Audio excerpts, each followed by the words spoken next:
దేవుని పరిశుద్ధ నామమునకు స్తుతి కలుగునుగాక. దేవుడిచ్చిన ఈ సమయమును బట్టి ఆయనకు స్తుతులు చెల్లిస్తూ కొద్ది సమయము మనము వాక్యమును ధ్యానించుకుందాం. కీర్తనల గ్రంథము 19వ కీర్తన. కీర్తనల గ్రంథము 19వ కీర్తన. Let us all open our Bibles to Psalm 19. కొన్ని వచనములు అందులోంచి మనం చదువుకుందాం. 7వ వచనము నుండి 14వ వచనం వరకు చదువుకుందాం. యెహోవా నియమించిన ధర్మశాస్త్రము యథార్థమైనది, అది ప్రాణమును తెప్పరిల్ల చేయును. యెహోవా శాసనము నమ్మదగినది, అది బుద్ధిహీనులకు జ్ఞానము పుట్టించును. యెహోవా ఉపదేశములు నిర్దోషమైనవి, అవి హృదయమును సంతోషపరచును. యెహోవా ఏర్పరిచిన ధర్మము నిర్మలమైనది, అది కన్నులకు వెలుగిచ్చును. యెహోవా యందైన భయము పవిత్రమైనది, అది నిత్యము నిలుచును. యెహోవా న్యాయ విధులు సత్యమైనవి, అవి కేవలము న్యాయమైనవి. అవి బంగారు కంటెను, విస్తారమైన మేలిం బంగారు కంటెను కోరతగినవి. తేనె కంటెను, జుంటి తేనె దారాల కంటెను మధురమైనవి. వాటి వలన నీ సేవకుడు హెచ్చరిక నొందును, వాటిని గైకొనుట వలన గొప్ప లాభము కలుగును. తన పొరపాటులు కనుగొనగలవాడెవడు?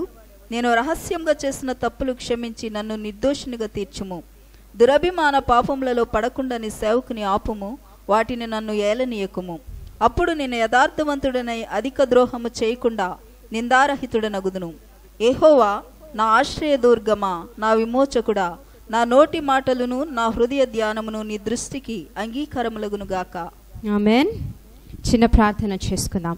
పరిశుద్ధుడా, గనుడా, గొప్ప దేవా, నాయనా నీకు వందనాలు, స్తుతులు, స్తోత్రాలు. నాన్న, మీ సన్నిధిలో చేరి మీ నామమును ఘనపరచుటకు గాను స్తుతించుటకు నాన్న మీరు చూపిన ఈ కృపని బట్టి, మీరిచ్చిన ఈ అవకాశమును బట్టి మీకు వందనాలు చెల్లిస్తున్నాం. మీ దాసురాలనైనా నేను ఇక్కడ నిలువబడి ఉండగా నా మాటలు కాదు, నా ఆలోచనలు కాదు ప్రభువా, కేవలము నాయన మీ మాటలు, మీ ఆలోచనలు నాన్న పలుకుటకు మీ నోటి బూరగా నన్ను వాడుకొనమని విజ్ఞాపన చేస్తున్నాం. సహాయము దయచేయండి. జ్ఞానము కలిగి ప్రభా ఇదిగోండి మరి నాన్న మేము పలుకుటకు నాన్న వినగల చెవి, గ్రహించగల మనస్సు మా అందరికీ దయచేయమని నాన్న మీరు మాతో మాట్లాడుచుండగా నాన్న మా జీవితములలో దానిని నాన్న మేము అప్లై చేసుకొని మీకు ఇష్టమైనట్టుగా నాన్న జీవించుటకు కృపను అనుగ్రహించమని యెరూషలేము ఎదుట మమ్మల్ని మీకు ప్రతిష్ఠించుకుంటూ యేసయ్య అతి పరిశుద్ధ నామములో ప్రార్థించి వేడుకుంటున్నాము తండ్రి, ఆమెన్. మనం ఇది గమనించినట్లయితే దావీదు కీర్తన మొదటి కొన్ని వచనములలో చూడండి, ఆకాశములు దేవుని మహిమను వివరించుచున్నవి, అంతరిక్షము ఆయన చేతి పనిని ప్రచురపరచుచున్నది అంటూ సృష్టి ఎలాగ దేవునిని స్తుతిస్తూ ఉందో, ఎలాగా దేవుడు తన నోటి మాటతో చేసిన ఆ సృష్టి దేవుని నామమును ఎలాగ కొనియాడుతుందో, ఎలాగ ఆరాధిస్తుందో మనం గమనిస్తాం. పగటికి పగలు బోధ చేయుచున్నది, రాత్రికి రాత్రి జ్ఞానము తెలుపుచున్నది. వాటికి భాష లేదు, మాటలు లేవు, వాటి స్వరము వినబడదు. వాటి కొలనులు భూమి అందంతటా వ్యాపించి ఉన్నది. లోక దిగంతముల వరకు వాటి ప్రకటనలు బయలు వెళ్ళుచున్నవి. వాటిలో ఆయన సూర్యునికి గుడారము వేసెను అని ఉంటూ, దాని తరువాత దేవుని ధర్మశాస్త్రము గురించి, ఆయన వాక్యమును గురించి, ఆయన బిడ్డలైన మనము ఎలాగా ఉండాలి, దేని మీద మన ఫోకస్ ఉండాలి అని చెప్పి రాస్తూ చక్కగా రాస్తాడు.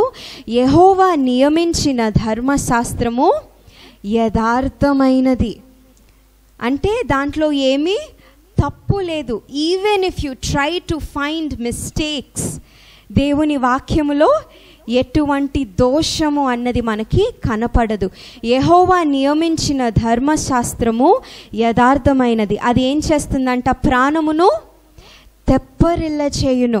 ఎండలో తిరిగి వచ్చినప్పుడు ఒక మామూలు గ్లాసు నీళ్ళు తాగినా అది ఎంతో సంతోషాన్ని కలిగిస్తుంది కదా, ప్రాణము ఒక హాయిగా అనిపిస్తుంది. అలాగా దేవుడు నియమించిన ధర్మశాస్త్రము, దేవుని వాక్యము, దేవుడు ఇచ్చిన ఈ వాక్యము మన హృదయములకు, మన ప్రాణమును అది తెప్పరిల్ల చేస్తుంది. యెహోవా శాసనము నమ్మదగినది.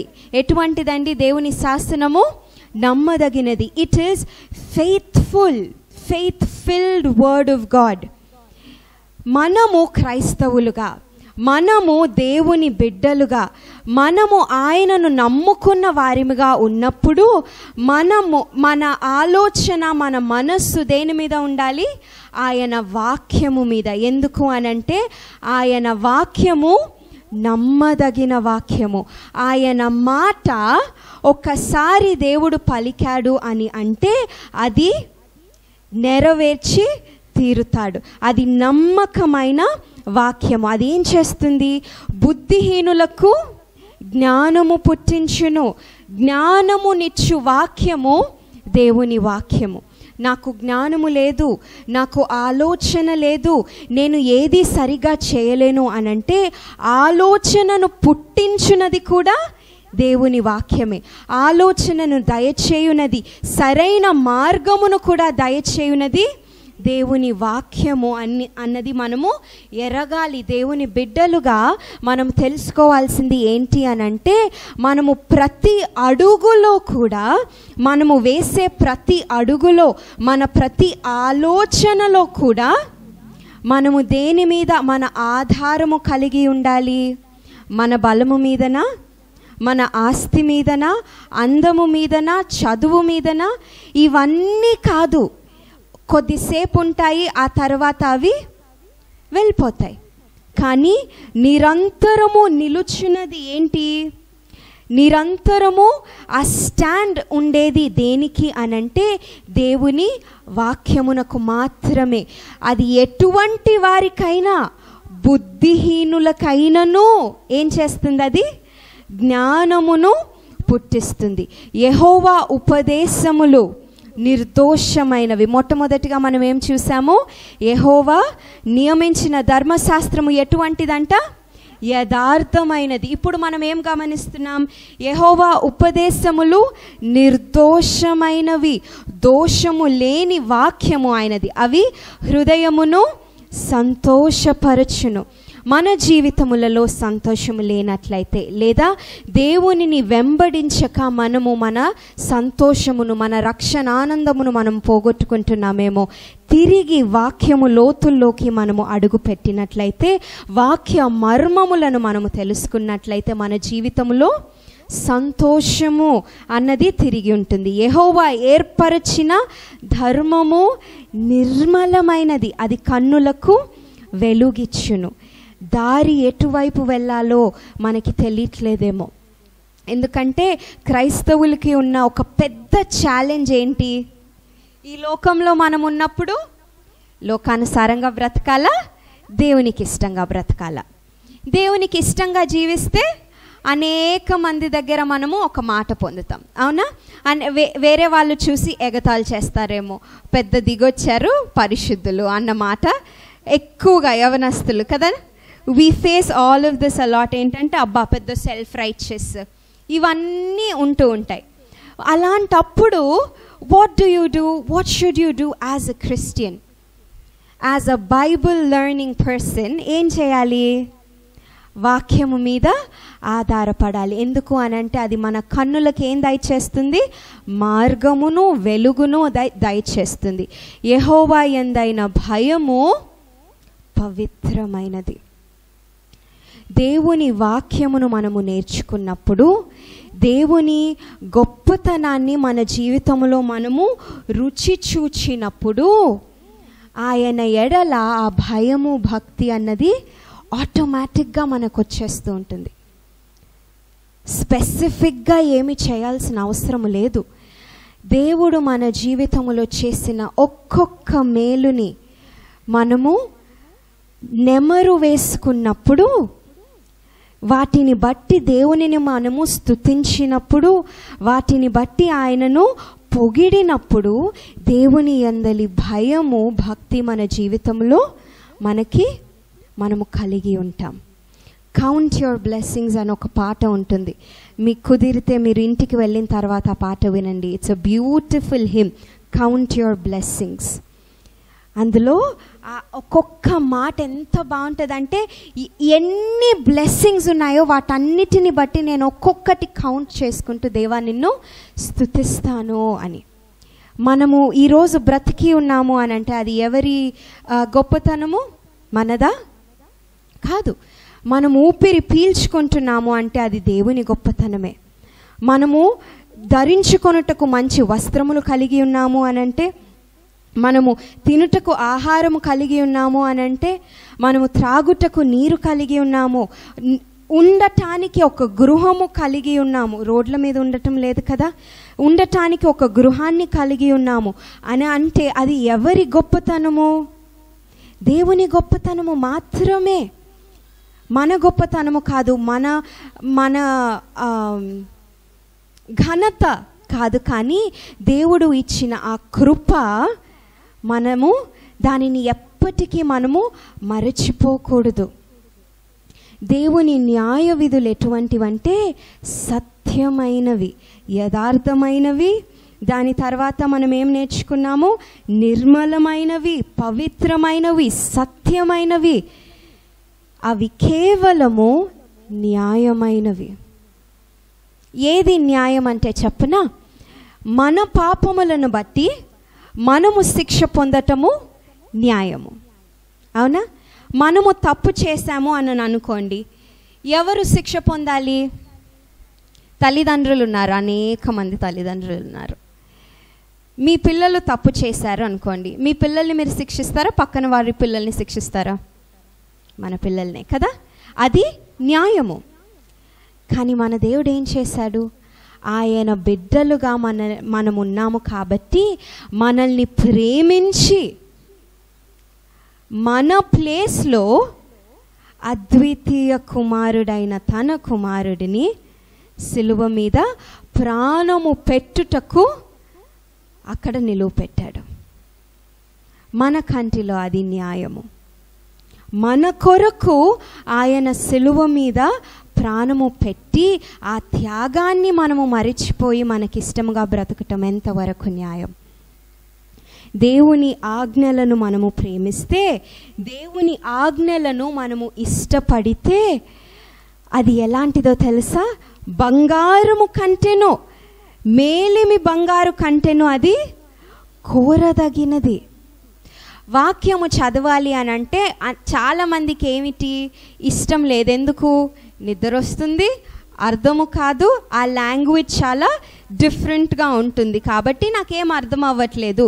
ఇష్టం వచ్చింది లేదా బాగా అర్థమయ్యేది కీర్తనలో, సామెతలో, యోహాను సువార్త, సంథింగ్ ఈజీ నేను చదివేసి వదిలేస్తాను. కానీ ఒక్కొక్క పుస్తకము వాక్యములో దేవుని మనస్సును తెలియచేస్తుంది. ఎలాగా క్రైస్తవుడిగా లేదా దేవుని బిడ్డగా మనము ఎలాగ బ్రతకాలి, ఏమి చేయాలి, ఏమి చేయకూడదు, ప్రతి ఒక్కటి ఆయన రాయించి మాదిరిని చూపాడు. కాబట్టి దీనిని కోరుకోవాలి మనము. I always say this, the Bible is God's love letter to us. మనకి బాగా ఇష్టమైన ఫుడ్ ఉన్నప్పుడు ఎంత ఎంజాయ్ చేసి ఎంత వెయిట్ చేస్తామో, ప్రతిరోజు లెగిసినప్పుడు దేవునితో సమయము స్పెండ్ చేయటానికి అంతకంటే ఎక్కువగా మనము ఎదురు చూడాలి. You should wait to spend that time with the Lord, because if you do not have a relationship, దేవునితో ఆ సంబంధము నీకు లేకపోతే మన జీవితంలో మనము నాశనము వైపు మనం అడుగులు వేస్తాం. అందుకు కాదు దేవుడు నిన్ను నన్ను సృజించింది, ఆయన ఆత్మని మనలో ఉంచింది, దానికి కాదు. ఆయనతో సంబంధము కలిగి ఉండటానికి, ఆయనను ప్రేమించటానికి, ఆయనతో ఏకమై ఉండి ఆయనతో భుజించుటకు మనల్ని సృజించాడు. కాబట్టి బంగారు కంటే, మేలిమి బంగారు కంటే కోరదగిన ఆయన వాక్యమును, తేనె కంటే, జుంటి తేనె ధారె కంటే మధురమైన ఆయన వాక్యమును మనము కోరుకొని దానిని భుజించి ఇతరులకి మనము ఆయనను చూపగలగాలి. క్రైస్తవునిగా, దేవుని బిడ్డగా మన రెస్పాన్సిబిలిటీ, మన జాబ్ అది. చివరిగా ఉంటుంది చూడండి, 12, 13, 14 చదివి నేను ముగిస్తాను. తన పొరపాటులు కనుగొనగలవాడెవడు? నేను రహస్యముగా చేసిన తప్పులు క్షమించి నన్ను నిర్దోషినిగా తీర్చుము. రహస్యముగా చేసిన పాపములు, రహస్యం అంటే ఏంటి? ఎవరికి తెలియకుండా, కానీ ఒకరోజు బట్టబయలు చేస్తాడు. రహస్యముగా చేసిన తప్పులు క్షమించి నన్ను నిర్దోషినిగా తీర్చయా. దురభిమాన పాపములలో పడకుండా నీ సేవకుని ఆపుము, వాటిని నన్ను ఏలనీయకము. ఈ ప్రార్థన మనం చేయాలి. అయ్యా, ఎటువంటి పాపము చేయకుండా, పాపము నా మీద అధికారము కలగకుండా, అది నన్ను ఏలనీయకుండా నీ కృపను అనుగ్రహించు. అప్పుడు నేను యథార్థవంతుడనై అధిక ద్రోహము చేయకుండా నిందారహితుడనగుదును. యెహోవా నా ఆశ్రయదుర్గమా, నా విమోచకుడా, నా నోటి మాటలను నా హృదయ ధ్యానమును నీ దృష్టికి అంగీకారములగునుగాక. మన ఆలోచనలు, మన మాటలు, నాకు ఇష్టమైన మాట ఏంటో తెలుసా? ఇక్కడ నా హృదయ ధ్యానము అంటే the meditations of my heart. నా హృదయంలో నేను ఏదైతే ధ్యానిస్తున్నానో అది ఎవరికైనా తెలుస్తుందా? ఎదుటున్న వాళ్ళకి మన హృదయ ధ్యానం అర్థమవుతుందా? మంచిగా పైకి చూస్తూ నవ్వుతూ లోపల ఏదో జరుగుతూ ఉంటుంది. కానీ అంటాడు ఇక్కడ దావీదు, నా హృదయ ధ్యానము కూడా నీ దృష్టికి అంగీకారమగునుగాక. అలాంటి జీవితము దేవుడు మనందరికీ దయచేయునుగాక. ఆమెన్.